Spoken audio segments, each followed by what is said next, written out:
নেহারি বা গরুর পায়া এটা কিন্তু সারা বছরই খেতে ভালো লাগে, তাই না? কিন্তু শীতের দিনে একটু বেশিই ভালো লাগে। আর সঙ্গে যদি হয় এইরকম ফুলকো ফুলকো বাটারি নান, তাহলে তো কথাই নেই, খাওয়াতে একেবারে জমেই যায়।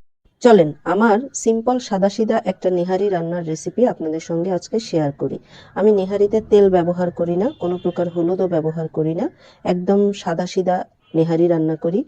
কিছু হাড় নিয়ে নিলাম গরুর পা, তার সঙ্গে আমি দিয়ে দিচ্ছি কিছুটা পেঁয়াজ কুচি, আর এখানে কিছু আস্ত গরম মশলা, আপনারা স্ক্রিনে দেখতে পাচ্ছেন আমি কি কি গরম মশলা নিয়েছি।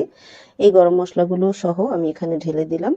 তারপরে আমি এখানে দিব কিছুটা জিরার গুঁড়া, তারপর দিয়ে দিব কিছুটা ধনিয়ার গুঁড়া, তারপরে আমি দিয়ে দিব কিছুটা আদা রসুন পেস্ট। আমি আসলে এখানে মেপে বলতে পারছি না, আমি পরিমাণ মতো চোখের আন্দাজে নিয়েছি। তারপর কিছুটা লবণ দিয়েছি।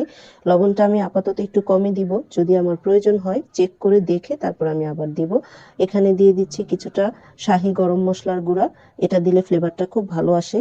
এবার আমি কিছুটা চিলি ফ্লেক্স দিয়ে দিলাম, ঘরে তৈরি ঝাল ঝাল চিলি ফ্লেক্স, তাই একটু পরিমাণে কমটাই দিলাম।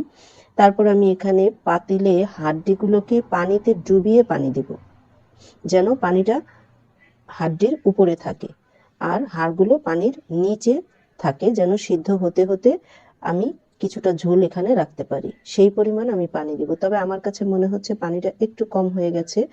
নাড়াচাড়া দিয়ে যা বুঝলাম, আমি আরেকটু পানি এখানে দিয়ে দিলাম, যেন হাড্ডিগুলো একদম নিচে চলে যায়।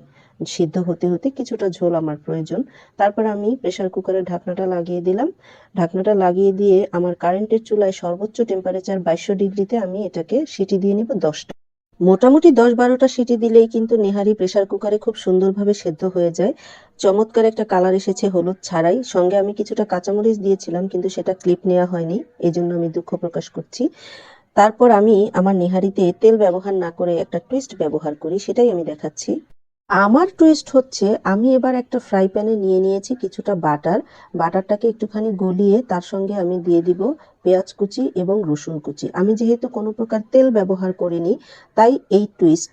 এবার সঙ্গে দিলাম কিছুটা ময়দা, খুব সামান্য পরিমাণ, আমি ঝোলটাকে খুব বেশি গাঢ় করব না, আপনারা চাইলে পরিমাণটা বাড়িয়ে দিতে পারেন অথবা এখানে কর্নফ্লাওয়ারও ব্যবহার করতে পারেন। এবার একটুখানি ঝোল উঠিয়ে সেই বাগারের সঙ্গে ভালোভাবে নেড়েচেড়ে মিশিয়ে নিয়ে এই সম্পূর্ণ বাগারটুকু আমি নেহারির সঙ্গে মিশিয়ে দিব। এই বাটারের বাগারের জন্য চমৎকার একটা ফ্লেভার তৈরি হয় নেহারিতে, খেতে ভীষণ ভালো লাগে।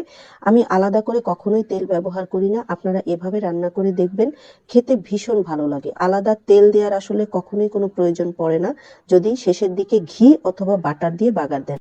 গরম গরম নেহারির সাথে আমি তৈরি করেছিলাম এইরকম ফুলকো ফুলকো নান রুটি, উপরে কিছুটা বাটার এবং ধনেপাতা ব্রাশ করে দিয়েছিলাম, ভীষণ মজা হয়েছিল।